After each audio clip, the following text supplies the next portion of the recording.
Alors, comment ajouter un utilisateur dans notre boutique Waytrack? Alors, je me trouve ici dans ma boutique Cocody. Donc, je souhaite ajouter un utilisateur et lui attribuer un rôle à partir de cette boutique-là.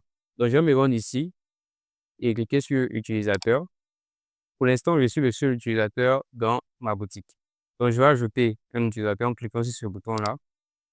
Voilà, ça me sort un formulaire. On me demande de mettre la photo de l'utilisateur. Si vous n'avez pas la photo, c'est pas obligatoire. Vous pouvez laisser cette partie.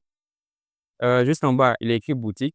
Donc, c'est dans quelle boutique on souhaite ajouter cet utilisateur-là.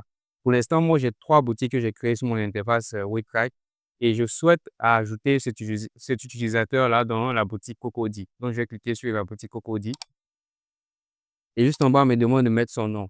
On va supposer qu'il s'appelle Marc, bien Olivier, prénom Marc. Après, on me demande son mail. Donc, je vais mettre Olivier.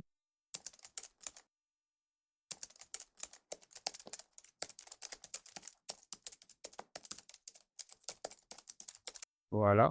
Et là, je vais lui attribuer un mot de passe. Donc, c'est avec ce mot de passe-là qu'il va se connecter sur son compte de son côté. Voilà. Et juste après, mot de passe, il y a rôle. Donc, c'est là qu'on va attribuer le rôle à notre utilisateur.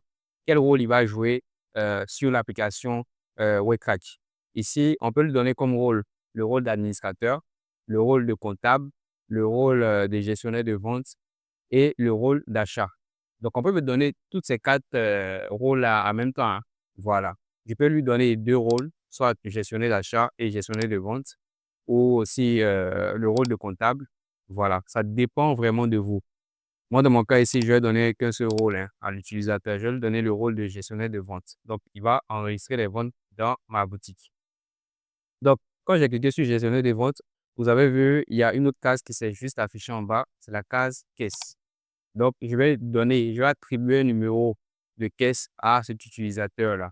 Donc, ce numéro de caisse-là, lui, sera attribué. Quand il va enregistrer les ventes, je saurai que, par exemple, la personne à qui j'ai attribué le rôle de gestionnaire de vente à la caisse 2 a effectué une vente.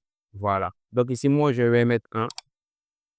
Quand je finis, je clique sur enregistrer et automatiquement, l'utilisateur sera enregistré. OK. Maintenant, comment vérifier que son compte a été créé? Je vais me connecter à son compte. Donc, je vais me déconnecter. Je vais copier d'abord son mail. Je vais me déconnecter à ce compte-là.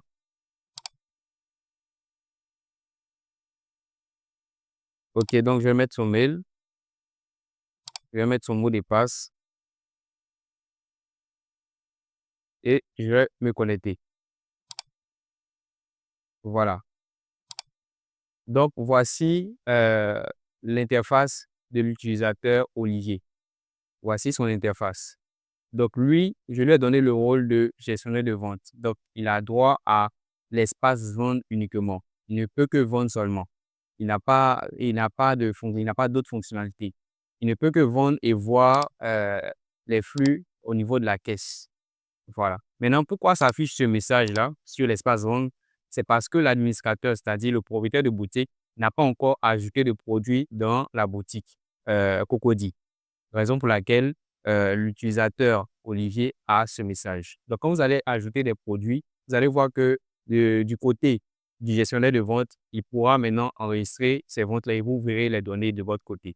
Donc, voici un peu comment ajouter un utilisateur et comment lui attribuer un rôle. Si vous avez des questions, n'hésitez pas à les poser en commentaire. Nous sommes ouverts pour vous répondre et répondre à vos différentes préoccupations. Donc, let's go.